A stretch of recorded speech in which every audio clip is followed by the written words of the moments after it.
أعوذ بالله من الشيطان الرجيم. بسم الله الرحمن الرحيم.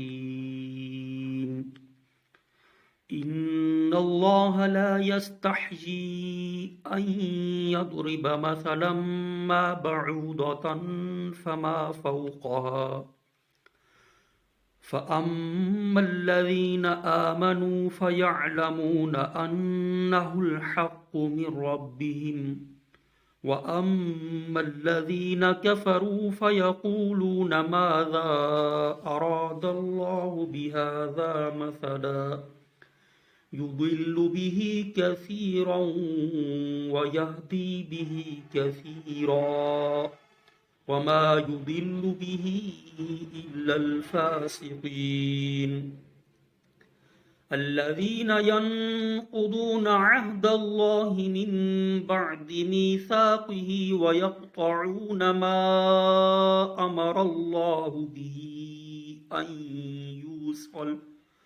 أن يوصل ويفسدون في الأرض اولئک هم الخاسرون۔ ترجمہ قرآن اور مختصر تفسیر کا سلسلہ سورہ بقرہ آیت نمبر 26 سے شروع کر رہا ہوں۔ اللہ پاک نے فرمایا ان اللہ لا یستحیی، بے شک اللہ تبارک و تعالی اس بات سے حیا نہیں فرماتا، شرم نہیں فرماتا کہ مثال بیان کرے مکھی یا اس سے بھی کم۔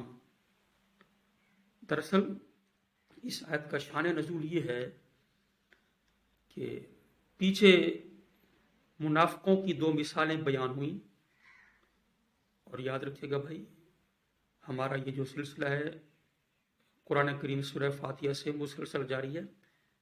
آپ پچھلے ہمارے اسباق بھی اسی چینل پر دیکھ سکتے ہیں۔ پہلے منافقین کی 2 مثالیں بیان ہوئیں، تو کافر جو تھے انہوں نے کہا اللہ تعالیٰ کا ان مثالوں کو بیان کرنے کا کیا مقصد ہے، یعنی مقصد ان کا کہنے کا یہ تھا کہ یہ اللہ کا کلام نہیں ہے، اللہ تعالیٰ کو کیا ضرورت ہے ایسی مثالیں بیان کرنے کی۔ تو وہ اللہ پاک فرما رہا ہے کہ اللہ پاک اس بات سے حیا نہیں فرماتا، شرم نہیں فرماتا کہ کوئی مثال بیان کرے مکھی یا اس سے بھی بڑھ کر ہو۔ فَأَمَّا الَّذِينَ آمَنُوا، پر جو ایمان والے ہیں، فَيَعْلَمُونَ وہ تو جانتے ہیں، أَنَّهُ الْحَقُّ مِن رَبِّهِمْ کہ یہ ان کے رب کی طرف سے حق ہے، یہ کلام خدا ہی ہے، یہ حق ہے۔ وَأَمَّا الَّذِينَ كَفَرُوا، اور برل جو کافر ہیں، فَيَقُولُونَ تو وہ کہتے ہیں ماذا اراد اللہ بہذا مثلا، اس مثال سے اللہ کا کیا مقصود، اللہ کا کیا مقصود اس مثال بیان کرنے سے، یہ اللہ نے کیوں بیان کی ہے۔ تو اللہ کی ذات پر اعتراض بھی اس سمجھ میں آتا ہے کہ ان کا مقصود یہی ہو، اور یہ بھی کہ یہ شاید اللہ کا کلام نہیں ہے، کہ اگر اللہ تبارک و تعالیٰ کا کلام ہوتا تو اللہ کو یہ چیزیں بیان کرنے کی، اس طرح مثالیں بیان کرنے کی ضرورت نہیں ہے۔ بہرحال وہ غلط ہیں، رب جو چاہے بیان فرمائے، اور مثال اس لیے بیان کی جاتی ہے کہ مثال کے ذریعے بات کو سمجھنا آسان ہو جاتا ہے۔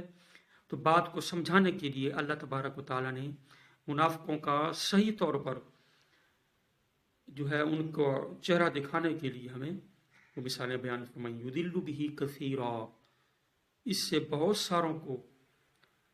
سارے گمراہ ہوتے ہیں، بہت سارا ہدایت پاتے ہیں۔ قرآن کریم جو کہ کتاب ہدایت ہے، اس سے ہدایت پانے والے بھی بڑے ہیں خوش نصیب، اور جو کافر ہیں جن کے اوپر اللہ تعالیٰ نے مہر لگا رکھی ہے، جن کے مقدر میں ایمان نہیں ہے، وہ اسی قرآن کے ذریعے گمراہی میں مزید آگے بڑھتے ہیں۔ تو جس کے بند دل کے تالے رب نہ کھولے تو اسے ہدایت نہیں مل سکتی، چاہے وہ قرآن کریم کو پڑھے، چاہے نبی کریم صلی اللہ علیہ وسلم کے آنکھوں سے خود معجزے دیکھے جنہوں نے، وہ بھی ایمان نہ لائے۔ یہ رب کے فیصلے ہوتے ہیں۔ وَمَا يُضِلُّ بِهِ إِلَّا الْفَاسِقِينَ، اور اس سے گمراہ نہیں ہوتے مگر فاسق۔ وہ ہوتا ہے جو گناہ کبیرہ کرے۔ گناہ کبیرہ دو طرح کے ہیں، ایک ہے کبائر اور ایک ہے اکبر الکبائر۔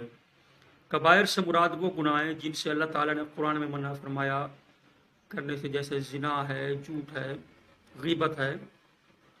اکبر الکبائر سے مراد کفر اور شرک ہے۔ یہاں فاسقین سے مراد اکبر الکبائر یعنی کافر اور مشرک ہیں۔